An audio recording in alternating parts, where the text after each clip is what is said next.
Thyarst Kiontect. The message arrived on a quiet Tuesday morning. 3 simple words that changed everything. You are not alone. Captain Maya Sinclair stood rigid on the bridge of the ESV Pathfinder, Earth's first true interstellar vessel, her dark eyes fixed on the massive structure growing larger in the viewscreen. The Hegemony Central Station resembled an enormous crystalline sunburst, its gleaming spires housing representatives from over 200 alien civilizations. "Nervous, Captain?" asked Dr. Elias Chen, adjusting his uniform collar for the 10th time. Maya allowed herself a small smile. "Just eager to make history," she replied, though her white-knuckled grip on the command console told a different story. The Pathfinder slowed as it approached the designated docking port. Humanity had clawed its way through wars, climate catastrophes, and resource depletion to reach this moment. After centuries of wondering if they were alone in the universe, they finally had their answer. Earth was about to join the galactic community. Or so they thought. "Entering final approach," announced Lieutenant Amara Osai, the ship's navigator. Her fingers danced across the holographic controls.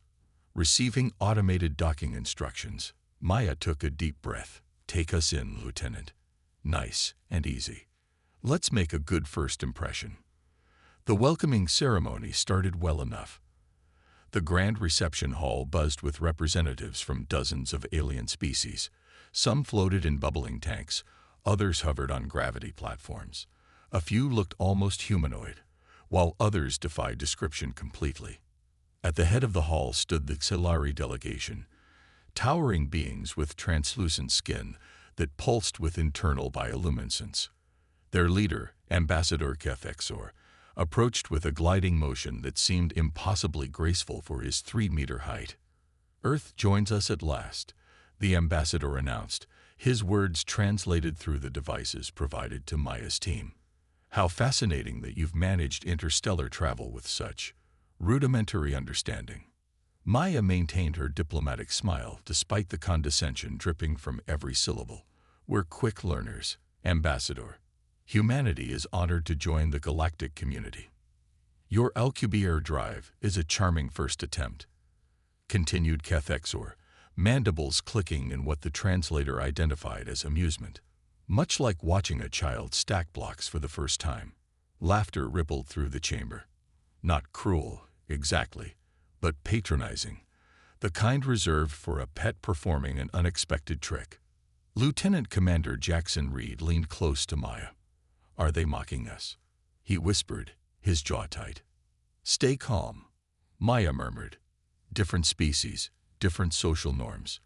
We need this alliance." The Xilari ambassador continued his speech, each sentence containing thinly veiled derision. Earth's achievements, quantum computing, fusion energy, the Mars colonies, were dismissed as quaint and simplistic. The assembled aliens nodded in agreement, some making sounds that the translators interpreted as chuckling. "Your species relies so heavily on emotions and instinct," noted Kethexor, his skin pulsing with patterns of light. "It's remarkable you've achieved space travel at all without burning yourselves out." Maya felt her face growing hot, but maintained her composure. Earth desperately needed this alliance, the advanced technology, the trade opportunities, the protection from whatever dangers lurked in the vast darkness between stars. As the ceremony progressed, Maya noticed something odd. While most aliens seemed amused by humans, one delegate observed them differently. A small avian being with iridescent feathers stood apart from the others, its golden eyes fixed on Maya, with an intensity that sent a chill down her spine, not with mockery or amusement, but with something that looked remarkably like concern. When their eyes met, the avian quickly looked away. But in that brief moment, Maya sensed something important, something that made her question everything about this honor being bestowed upon Earth. Ambassador Kethexor approached, towering over Maya. "We welcome Earth as a Class 3 protectorate," he announced, his translucent face reflecting her confused expression. "Don't worry, Captain. We'll guide your species along the proper developmental path." More laughter filled the chamber. But this time Maya didn't force a smile. This wasn't an invitation to join equals. It was something else entirely. Protectorate? She questioned. We came here seeking alliance, not supervision. Keth Exor's skin flashed with patterns that made the translator pause. Of course you did, he finally said. Just as all younglings believe themselves ready for adulthood before their time. The assessment chambers resembled high-tech laboratory spaces. For 3 days, the Earth delegation underwent what the hegemony called standard evaluation protocols. Dr. Chen stood uncomfortably as alien devices scanned his body and brain. Please solve this equation, said a floating orb in perfect English. Elias examined the holographic puzzle. It was complex, but nothing he couldn't handle. He solved it in under 2 minutes. The Xilari observer made a sound like tinkling glass. Interesting approach. Very direct. Most species discover the elegant solution by their 2nd century of spaceflight. In another chamber, Lieutenant Commander Reed faced combat simulations clearly designed for species with different physiologies. Still, his military training helped him adapt and complete most challenges. Adequate performance, noted his graphic evaluator, sounding disappointed that Reed hadn't failed completely. Meanwhile, Captain Sinclair endured a diplomatic briefing that felt increasingly patronizing. Earth will be classified as a Class 3 protectorate, explained a tall Xilari official named Zevnar. This is standard for species at your developmental stage. And what exactly does that entail? Maya asked, keeping her voice level. We will guide your development, approve your technological advances, and monitor your expansion. For your own safety, of course. Maya leaned forward. With all due respect, Earth has managed its own affairs for thousands of years. The Xilari's skin sparkled with amusement. And look where that got you. 5 mass extinctions, countless wars, climate catastrophes. It's a miracle your species survived it all. We overcome our challenges, Maya countered. That's what humans do. How charmingly primitive, Zevnar replied. Most species outgrow such chaotic development patterns early in their evolution.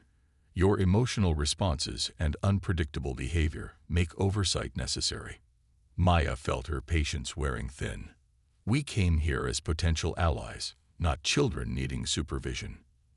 Zevnar's translucent body flashed with patterns that the translator didn't catch. Probably laughter, Maya thought bitterly. Captain Sinclair, your species evolved too quickly. Your biology is inefficient, your social structures chaotic, your technology dangerous to yourselves. Without guidance, you'll self-destruct within a century. When Maya tried to protest again, the council chamber suddenly filled with more Xilari and other alien representatives. They were gathering for some formal announcement. Members of the hegemony, Zevnar called out. We have completed the human assessment. The Xilari ambassador stepped forward. Earth shows typical patterns of a level 3 developing world. Their technology is functional but crude. Their biology relies heavily on adrenaline and emotion rather than logic. They require observation and guidance. As the council members nodded in agreement, some even laughed openly at examples of human illogical behavior displayed on large screens. Only one beam remained silent. Maya spotted the same avian creature from the welcome ceremony watching from the shadows. When their eyes met again, the alien discreetly gestured toward a side corridor, a clear invitation. Maya made her excuse and slipped away from the main chamber. The corridor led to a quiet alcove where the avian being waited, nervously preening its iridescent feathers. Captain Sinclair, it said in a melodic voice. I am Tarek of the Gen. We don't have much time. Why did you bring me here? Maya asked. Tarek looked around anxiously. The Xilari aren't just being condescending to your species. They're afraid of you. Maya's brow furrowed. Afraid? Of us? Why would they fear a primitive species? Because you're different, Tarek whispered. Humans possess something rare in the galaxy, adaptive neuroplasticity coupled with emotional catalysts. Your brains can change in ways ours cannot. I don't understand. Tarek's feathers rippled with agitation. The hegemony classified Earth as a containment priority before you even arrived. They're not offering protection. They're establishing a quarantine. Maya felt a chill run down her spine. Why? 3 centuries ago, another species with similar potential was discovered. The Vordax. They were much like you, emotional, adaptable, quick to learn. The hegemony welcomed them just as they're welcoming you now. What happened to them? Tarek's golden eyes darkened. Within a generation, they developed abilities that frightened the hegemony: telepathic communication, telekinetic manipulation, enhanced perception. The Xulari ordered their containment, but it was too late. The conflict nearly tore the hegemony apart. And now they think humans might develop these abilities. They're certain of it. Your species shows all the same markers. That's why they're rushing to classify Earth as a protectorate. Once you accept, they'll place inhibitor satellites around your world. Technology that will suppress your species' cognitive evolution. Maya's mind raced. Why are you telling me this? Won't you be punished? Tarek's feathers flattened against his body. My people were almost wiped out in the Vordax conflict. I won't stand by and watch another species be condemned for their potential. A distant alarm sounded, and Tarek stiffened. They've noticed your absence. Take this. The avian pressed a small crystal into Maya's hand. Data on the inhibitor technology. You must warn your world. How do we fight this? Maya asked, closing her fingers around the crystal. You already are, Tarek said. Every moment you spend in this station, your brains are adapting. The hegemony's greatest fear is that they've brought you here too late. That exposure to advanced technology and alien thought patterns is already triggering the change. Maya started to respond when her communicator buzzed. Captain, we've been summoned to the central chamber, came Dr. Chen's worried voice. They're saying it's urgent. I'll be right there, Maya responded. She looked back at Tarek. Thank you. The avian's eyes gleamed with what might have been hope. Show them what humanity truly is, Captain. Maya rejoined her team in the central chamber, where Ambassador Kethexer stood with several other Xulari officials. Their skin pulsed with patterns she now recognized as agitation. Captain Sinclair, the ambassador began. We've detected unauthorized data transfers to your delegation's devices. Such violations of protocol are most concerning. Maya met his gaze steadily. We've violated no protocols, Ambassador. Perhaps your systems are malfunctioning. For the first time, she noticed fear in the way the Xulari's skin pulsed. Nonetheless, Kethexer continued, we must accelerate the formalization of Earth's protectorate status. For everyone's safety. As Maya looked around the chamber at the assembled aliens, some arrogant, some fearful, all watching humans with newfound caution, she realized that Tarek was right. The hegemony didn't view humanity as equals. They saw them as something to be contained, and they were running out of time. The Retikeoning. Maya Sinclair's head throbbed with a strange pressure as she gathered her crew in their secure quarters aboard the hegemony station. The sensation had begun shortly after her conversation with Tarek and was growing stronger by the hour, a buzzing at the base of her skull that somehow felt significant. They're lying to us, she told her team, keeping her voice low. This protectorate status is a cage, not an honor. She showed them the crystal Tarek had given her. Dr. Chen connected it to their equipment, bypassing the hegemony's monitoring systems. My God, Elias whispered as the data unfurled before them. These are plans for neural suppression satellites. Once deployed around Earth, they'd essentially cap human cognitive development forever. Why would they do this? Lieutenant Osai asked, her face pale.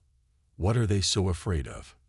Maya explained what Tarek had told her about the Vordax and humanity's similar potential. As she spoke, she noticed her crew touching their temples, rubbing their foreheads, all experiencing the same strange pressure she felt. There's something else, Reed said suddenly. Something's happening to us. To our minds. He winced, pressing his palms against his eyes. I can almost hear what you're thinking, Captain. A heavy silence fell over the room as they all realized the implications. The hegemony's fear was justified. Humans did have the potential Tarek had described. And being here, surrounded by advanced alien technology and different forms of consciousness, was accelerating the process. We need to warn Earth, Maya said. But they've cut off our communications. There's more, Dr. Chen said grimly, still scrolling through the data. They're planning to make our acceptance of protectorate status public tomorrow. Once we're committed, they'll isolate us from other species and begin the neural suppression procedures. Maya stood, decision made. Then we have until tomorrow to show them exactly what humanity is capable of. The plan was daring, perhaps foolish, but they had no choice. Using their newly emerging abilities, they would infiltrate the hegemony's central command and broadcast the truth to all species present on the station. That night, they practiced. The pressure in their minds built to an excruciating crescendo before suddenly breaking like a fever. What rushed in afterward was astonishing. They could sense each other's thoughts, move small objects with concentrated effort, and perceive the energy patterns flowing through the station itself. Just like Tarek said, Maya whispered, watching a stylus hover above her palm. Our brains are adapting to the environment. But we're still novices, Reed warned. These abilities are unpredictable. We can't rely on them completely. We won't, Maya agreed. We'll use everything we have. Technology, training, and these new abilities. The hegemony thinks humans are primitive. Let's show them how dangerous primitive can be. Morning arrived with an official summons. The Earth delegation was escorted to the Grand Chamber, where representatives from all hegemony species had gathered. Maya noticed security had been intensified. The Tsilari were taking no chances. Ambassador Keth Exer stood at the center of the chamber, his skin pulsing with what Maya now recognized as nervous energy. She could almost feel the alien's thoughts, a swirl of condescension tinged with growing alarm. Distinguished members of the hegemony, the ambassador began. Today we welcome our newest protectorate. Earth has agreed to accept our guidance and protection as they develop toward true galactic citizenship. Maya stepped forward. Actually, we haven't agreed to anything yet. The chamber fell silent. This wasn't part of the choreographed ceremony. A formality, Kethixer said, mandibles clicking rapidly. The agreement has been prepared based on standard protocols for species of your classification. And what classification is that exactly? Maya asked loudly, ensuring everyone could hear. A species to be feared, to be contained. Murmurs spread through the assembled aliens. The Xilari's skin flashed with patterns of alarm. Captain Sinclair, Kethixer said, voice hardening. This is neither the time nor place for your species' characteristic emotional outbursts. Actually, it's exactly the time and place, Maya countered. She nodded to Dr. Chen, who activated a small device. Suddenly, the chamber's main display showed the contents of Tarek's crystal, the plans for the neural inhibitors, the classified reports on humanity's potential, the orders to contain Earth at all costs. Chaos erupted. Some species recoiled in shock. Others began arguing loudly.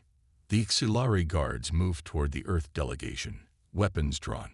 Enough, shouted Ambassador Kethexor, his voice cutting through the tumult. The humans have accessed restricted information, proof of their dangerous unpredictability. This is exactly why species like theirs must be contained. Maya felt something changing in the air around her. A tension, like the moment before lightning strikes. She could sense her crew's minds connecting with hers, their emerging abilities resonating in harmony. We came here in peace, Maya said, her voice strangely amplified though she wasn't shouting. We came seeking friendship and knowledge. Instead, we found fear and deception. The guards advanced. One fired a stun weapon at Lieutenant Reed, but the energy pulse stopped midair, hovering like a firefly before dissipating harmlessly. Gasps echoed through the chamber. Even Maya was shocked at what they'd done instinctively. You see, Kethixer cried, backing away. Just like the Vordax, they're too dangerous to be allowed free development. Maya stepped toward him, and the guards found themselves unable to move, held in place by an invisible force. "Where are the Vordax now, Ambassador?" she asked quietly. "Did you destroy them for the crime of being different?" "They were relocated," a new voice answered. Tarek stepped forward from the shadows to an isolated sector where their development could continue without contaminating the hegemony. "Exile," Maya translated. "And you do the same to Earth." The pressure in Maya's mind built again, stronger than before. She could feel the same happening to her crew. Something was building, a critical mass of potential. Throughout the chamber, objects began to vibrate. The air itself seemed to shimmer around the humans. "This isn't what we wanted," Maya said, her voice echoing strangely as the energy built. "We wanted to join you as equals, to share knowledge and grow together." "Impossible," Kethexor insisted, though his posture betrayed his fear. "Your kind is too volatile, too unpredictable. You feel too deeply, change too quickly." "That's our strength, not our weakness," Maya replied. The energy around them intensified, creating a nimbus of light that surrounded the humans. "We adapt. We overcome. We transform." The light grew blindingly bright. Across the chamber, technology sparked and failed as waves of energy radiated from the Earth delegation. The assembled aliens shielded their eyes, some crying out in alarm. When the light faded, Maya and her crew stood transformed. Not physically, they looked the same, but the air around them rippled with visible energy. Every mind in the chamber could feel their presence now, a beacon of consciousness that couldn't be ignored. "We will not be your protectorate," Maya announced, her voice resonating with newfound power. "But neither will we be your enemy, unless you make us one." Ambassador Kethexor had fallen to his knees, overwhelmed by the psychic presence before him. "What do you want?" he asked, all condescension gone from his voice. "A true alliance," Maya answered, "based on mutual respect, not fear. Earth will join the galactic community as equals or not at all." "And if we refuse?" one of the other Xilari officials asked. Maya didn't answer immediately. Instead, she looked to Tarek, whose feathers were standing on end in what appeared to be awe. "The Vordax," she said. "We want to meet them." Shock rippled through the chamber. "Out of the question," Kethexor began, but Maya cut him off with a gesture that sent a wave of energy crackling through the air. "This isn't a request," she said.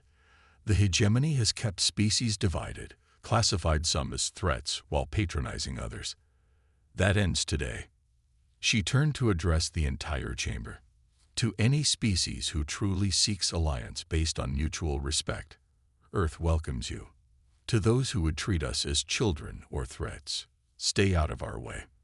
With those words, the Earth delegation turned and walked from the chamber, the guards parting before them like water. 3 days later, the ESV Pathfinder departed the hegemony station. As the ship pulled away, Maya stood on the bridge, watching the structure recede. "Course, Captain?" Lieutenant Osai asked. "The coordinates Tarek provided," Maya replied. "Let's go meet the Vordax." Dr. Chen joined her at the viewport. "Do you think we did the right thing, revealing our abilities so dramatically?" Maya considered the question. "They were never going to see us as equals. Sometimes you have to demonstrate your strength to earn respect." "And now?" Reed asked from his station. "What happens to Earth?" "Everything changes," Maya said simply. "We're not alone in the universe, but we're also not subordinate. Earth will find its own path among the stars." As the Pathfinder engaged its engines, reports came in from across the station. Species were requesting direct communication with Earth, bypassing hegemony protocols. Some were already preparing delegations of their own. Maya smiled as the stars streaked past. The hegemony had sought to contain humanity's potential, fearing what they might become. Instead, they had accelerated it. They had mocked Earth, underestimated humans, and in a flash of light, The balance of power in the galaxy had changed forever. Behind them, the hegemony's influence was already beginning to crumble, species long suppressed finding new courage in humanity's stand. Ahead lay unknown possibilities, new alliances, and the meeting with a species who had walked this path before. The journey was just beginning.